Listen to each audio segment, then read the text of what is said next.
Okay, magandang morning, magandang umaga mga kasolar. Ito nga, na-receive natin October 29, 2025.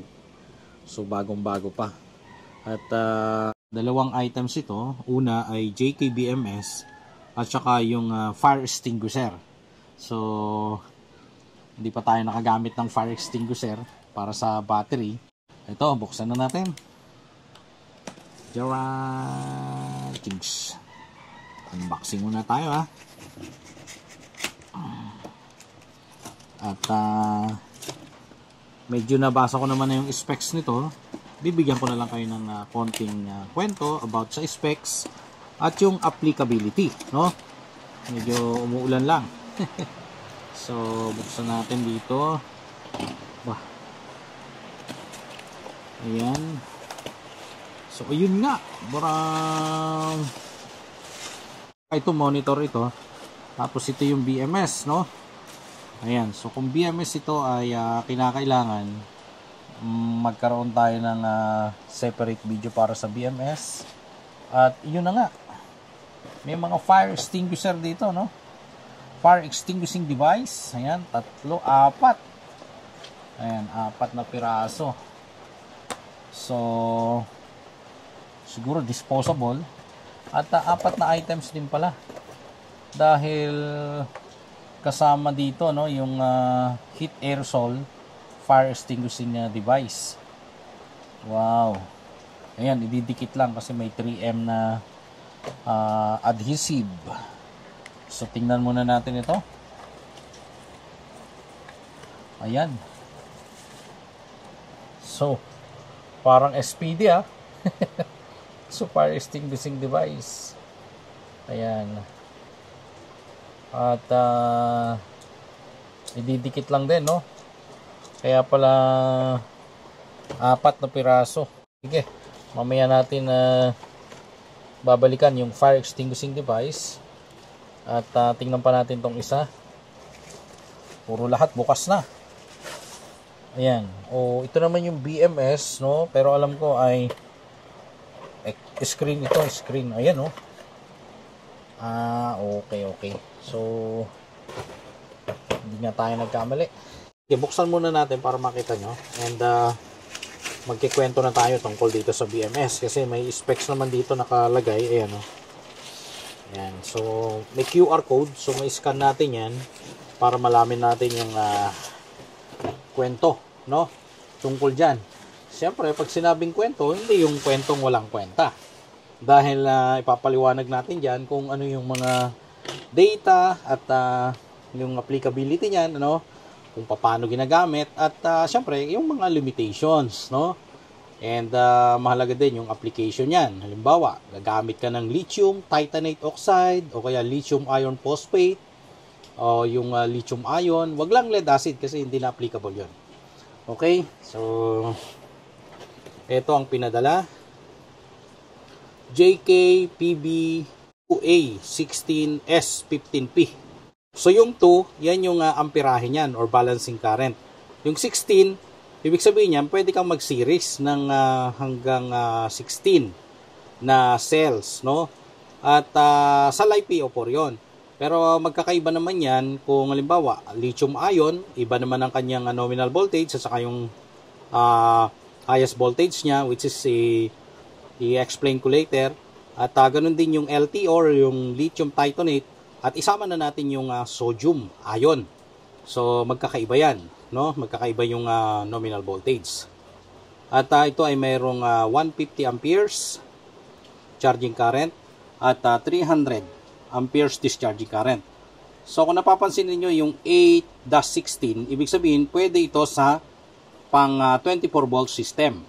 Kasi 8 yan eh. So minimum of 8 series. Okay. So tingnan natin ang kanyang kalooban. At bago dyan ay ito yung kanyang monitor, no? Monitor at ito naman yung control, yung switch, no? So ito kagaya nito, ito yung tiny switch. Tapos ito yung i-connect natin sa board. Okay? So ito na rin yung laman niya, no? Yung binanggit natin kanina. Ayan, sabi ko may QR code, so madali lang natin hanapin. At kung ano yung na-mention natin kanina, ito na yun, about charging and discharging current at saka yung model. So lumalabas, pwede kang mag-parallel ng 15 pieces na ganito. Basta pasok dito sa charging at saka discharging current ng cells mo. Okay. Ngayon, may ibang accessories pa to. Tingnan natin. Ayan. Okay. So, meron tayong mga connectors. Ito. Dito natin yan i-connect. No? At, yan. Okay. So, yan yung pinakalaman yan lahat. Yan yung laman yan. So, mamaya ko sa inyo ituturo yung connection. Kung paano natin pwedeng mapagana mula dito. Kasi yan na yung tinatawag na 16S. Mula dun sa pinakasimula, yung B0. Hanggang dito sa B16. So, may separate tayong video dyan kasi i-actual natin yan using cells, no? Para makita nyo na yung eksaktong connection. Separate video na lang yung fire extinguishing device. So, ito muna unahin natin.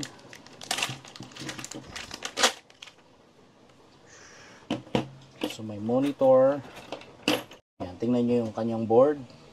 Ayan. At kung mapapansin natin, merong B negative dyan. Ito. Ibig sabihin itong B negative, iyan yung kukonekta mismo sa main negative terminal ng battery. Okay? Yung B negative. So, ibig sabihin nito, dapat nakasama doon sa main negative terminal ng battery pack. This is 16 series, no? Yung pinaka-negative line nito. Okay? Naka-numbering naman ito eh. Naka-numbering yan. Okay? Except doon sa mismong NT. Ibig sabihin, yung sensor yun temperature sensor. So, ito yon. Yan, number 1, no? So, meron siyang pinaka-black. Ayan, yan. Meron siyang black. Ibig sabihin nito, no? Yung negative nitong board na to ay yan ang magiging start ng connection natin para sa series. Kaya B0 yun din nandun. At may diagram naman tayo dyan na pinapakita, no? So ito na yung first positive, first cell yan, second cell, lahat positive ang pagkokonekan, no? Third cell at fourth cell. Okay, madali lang matandaan kasi may numbering naman. Okay, check natin yung number 2. So, ibig sabihin, kung sakali, yan, i-connect natin yan. Hanapin natin yung number 2. Number 2. So, 4 cells na yun, Itong pinaglalagay niya ay ganun ulit, another sensor, yung battery sensor. So, ito lumalabas ay number 5 na cell, number 5 cell, na 6, 7, at saka 8. So, 8 cells na. So, kung 8 cells lang, ibig sabihin, pwede pang 24 volts. At ganun din, tatap lang natin yan dito. Ayan. Next, yung number 3. Ayan. So, kung mapapansin niyo lagi mayroong kasama, every group, kasi naka-group siya into 4, meron siyang battery sensor. At ganun din, ito ay number 9, number 10, number 11, number 12. Papasok lang natin yan, no? Pero ang reading natin dito sa mismong board ay B01, B02, B03, B04, B05, B06, 7, 8, 9, 10. At ang pinaka last pack, last na pack. May kita ninyo, number 4 naman yan.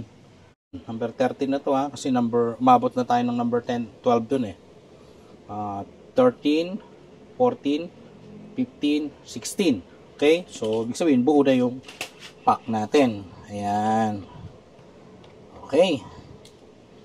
So, explain ko lang at later na natin ilalagay itong mga to para sa accessories pa. Explain ko lang yung kanyang magiging connection. So, meron tayong nandito tayo kanina. Ito yung i-connect natin sa main negative terminal. At ito ay diretso naman doon sa circuit breaker or battery breaker na negative side ng battery breaker, at saka after ng battery breaker ay pupunta doon sa mismong inverter. Okay, para meron siyang connection. So itong portion na to ay kailangan nating mai-connect yan dito. Mai-tap yan dito sa positive. Kasi ilalagay din natin yan sa main positive terminal ng inverter sa number 16. Okay. So ngayon itong mga accessories niya, para mapa-under natin to, para makita natin sa monitor, ayan, ay kailangan nating i-connect dito.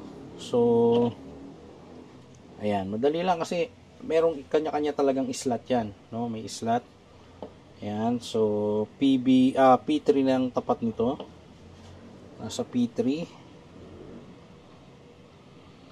Ayan, P3. Although meron namang merong manual. Kaya lang yung kasi nasilip ko na yung manual, kaya dine-demonstrate ko na sa inyo. At mamaya ipapaliwanag ko sa inyo yung mga specs. Okay, so ito naman P2. Ayan, pasok yung slot niyan para dito. Ayan. Ayan. So ngayon ito, pwede nating i-connect ito sa mismong inverter kasi RS485 naman ito. Meron kasi itong connection para sa CAN, ayan tapos sa RS485. Ayan, ito naman ay para sa parallel. Kaya meron nakalagay kanina doon na P15. So pagka nag-in ka rito, then the next BMS mo dapat dun sa number 2. So interchange yan, 1, 2, 1, 2, ganun lang. Okay, at may DIP switch yan. Ayan ibababa muna natin at tuturo ko rin sa inyo kung paano yung pagpaparallel niyan, pero doon na sa actual kasi madali lang naman yan. Okay, so ito i-connect din natin at meron siyang switch. Ngayon ang question ay saan natin ilalagay yung P1. Ayan, so madali lang kasi andito na agad yan. Ayan, talagang may slot yan kasi ito may groove, so hindi yan papasok pag baliktad, kaya dito natin ilalagay yan. Ayan. At ganun din dito, may groove din yan sa kabila. So dito lang talaga siya papasok. So wala siyang ibang slot na papasukan. Okay. So next natin, eto naman. Para dun sa switch, So ito naman, itong dulo nito ay dito sa mismong monitor sa likod. Ayan. Pak. Ayan, pwede na. And ito, so meron pa siyang kasing connection, pero ilalagay natin dito sa portion na to. Ayan. Okay, maliit lang, pero pasok yung slot na yan. Hindi kayo mawawala kasi iyan na mismo talaga yung lagayan niya.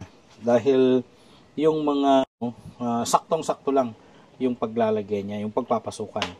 At ito naman ay i-connect na natin dito. So kailangan tama tayo kasi may groove din yan. Ito, may groove tsaka may guide. So yan.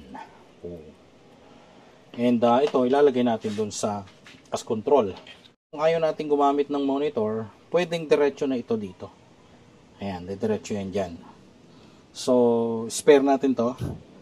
At yan yung mismo magiging connection yan. Okay, so pagka pinower up na natin, which is lalabas dun sa actual na installation natin, dito lang natin ipipress yan. Assuming na nailagay na natin yung battery breaker para kumonek dito. Okay, so ganun lang yung pag-assemble niyan, At yung connection niya, ito, mailalagay natin yan dun sa actual na inverter. Ngayon, ang tanong, ayan, na-mention ko kanina na kanyang series ay 16. Pero pwede rin gamitin ito sa lithium ion. Ang problema lang, pag lithium ion gagamitin natin, hindi siya pwedeng maging 16 series. Kasi ang highest voltage ng lithium ion ay 4.2 volts. So, 16, kung gagawin natin 16 cells times 4.2, magiging 67.2 volts na ang highest voltage niyan. Ibig sabihin yung full charge. So, yung inverter natin ng mga low voltage, no? Kagaya ng ang pinakamababa niya na inverter voltage ay 40 volts to 60. So sobra na kasi 67 na mangyayari. Ngayon, pwedeng magamit ito sa lithium ion kung ang gagawin natin ay 14 series times 4.2 kasi yung 4.2, ulitin ko, ay highest voltage yan ng bawat cell. So 4.2 times 14, lalabas 58.8. So yun ang magiging highest voltage nun. So protected pa yan dun sa pinakamataas voltage range ng inverter na susuplayan yan. Okay?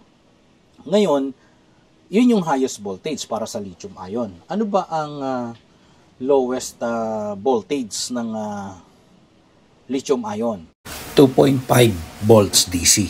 Kung iseset naman natin yung unit na to ng lowest voltage niya using lithium ion, nasa 35 volts lang ang pwede nating magawa diyan kasi yung 14 cells, no, pinakamababa natin diyan 2.5 bawat cell. So magiging 35 volts, which is mababa na dun sa cut-off ng inverter na gagamitin. Kaya ang mangyayari dyan, yung setting na lang ng inverter ang magmamatter doon, no? Kasi pagkadating sa inverter, kagaya ng DEYE, naka-default ang cut-off voltage niya sa 46 volts. Pero ang low voltage niya ay nasa 47.5 volts kung lithium iron phosphate ang susundin natin na setting, no? So either that way, parang magkakaroon ng combination na ang highest voltage mo ay nakaset sa pang lithium ion and yung lowest voltage mo ay nakaset sa lithium iron phosphate para hindi mag-cut off yung inverter. Okay? So meron talagang protection yan na magiging safe yung iyong system. Machi-check din natin yan, machi-check natin yung kanyang resistance pagdating sa conductive resistance ng main circuit. Kagaya nito, itong mga to.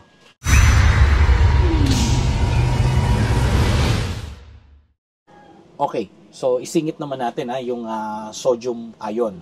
Kung sakaling sodium ion ang ilalagay natin itong BMS na to, pwede lang yon, no, kung 15 cells. Bakit? Kasi ang highest voltage ng sodium ion ay nasa 3.95 volts DC bawat isa.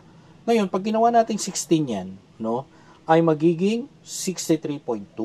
So sobra na yun dun sa 60 volts na kailangan or voltage range ng low voltage inverter, no?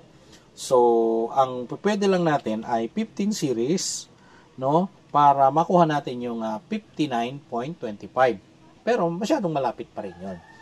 At ang kagandahan naman kahit nandun yung voltage range or maximum at makuha natin na kagaya nun 15 cells equivalent to 59.25 which is lower than 60 volts na kailangang maximum na voltage ng input ng inverter, no, ay pwede nating i-set mismo sa inverter na medyo mas mababa.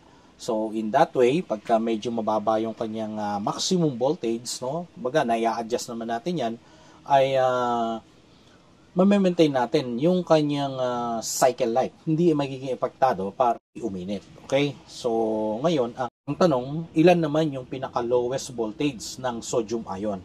Okay, ang pinaka-lowest voltage niyan ay nasa 1.5.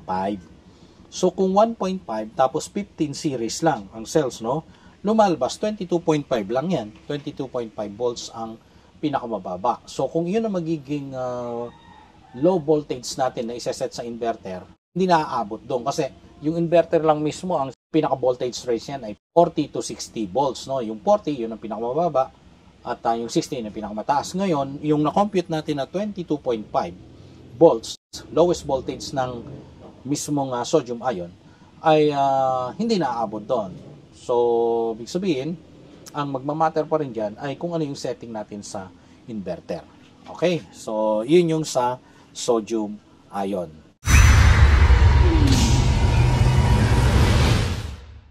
Kung gagamit tayo ng lithium iron phosphate, which is best type ng battery na pwede nating ilagay, ma-maximize natin yung 16 cells na meron siyang nominal voltage na 3.2. mamamaximize natin yon, no? Kasi ang pinaka-highest voltage niyan ay 3.65. Kaya lang, natin pwedeng isagad talaga na 3.65 kasi iinit yan. Okay, so ang ideal niyan, 3.6 ng bawat isa, at dahil nga 16S, 16 series, no, ay papatak na magiging 57.6 volts ang highest voltage mo niyan. Sa cut-off voltage naman, ay pwede nating gawing 2.9, no? 2.9 bawat cell. So, lumalabas na yung 16 series ay nasa 46.4. Well, actually, yun na nga yung halos cut-off voltage na. Kasi kung 47.5 ang low voltage disconnect niyan para sa 16 series ay 2.97 volts ang matitira bawat isa. So, yun yung situation na pag naabot na niya yung voltage na yon ay saka na lang siya kukuha sa grid supply, at yung grid supply na yun ay idediretso niya sa kanyang load. So, meron ding portion na pwedeng pumunta sa battery para lang sa flickering charge at para ma-maintain niya yung voltage level na 47.5 or equivalent to 20% na state of charge. Okay? So, in the meantime, mga ka-solar, iyan muna ating babanggit tungkol dito dahil ayun, na isa-isa naman na natin, no? At nakita nyo na rin naman yung diagram, no? At yung mismong connection, yung actual connection na yan ay gagawin natin sa separate video. Ang mahalaga lang dyan na malaman natin sa ngayon ay yung kanyang specs, no? Yung kanyang data sheet as to number of parallel and number of series, no?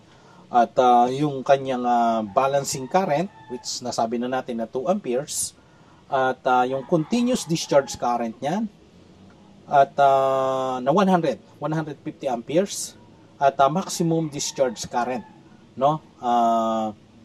Within 2 minutes, no, na 300 amperes. So, meron siyang overcharge protection, no? Na adjustable naman sa overcharge protection current, no, na 150 amperes. Ang maximum at minimum niyan 10 amperes. Okay. So, ulitin ko lang na pwede ito sa lithium ion. Okay? So, another type yan ng battery. Pwede rin sa lithium titanate oxide. Pwede rin sa sodium ion. So, yun lang muna mga ka-solar, at isusunod natin yung connection mismo, actual connection, at tuturo kung paano i-kinoconnect dito sa mismong unit na battery, at gagamit tayo ng BYD cells dito na 16 cells. Muli, usap ulit tayo sa susunod na video. Ang inyong solar, si Solarens.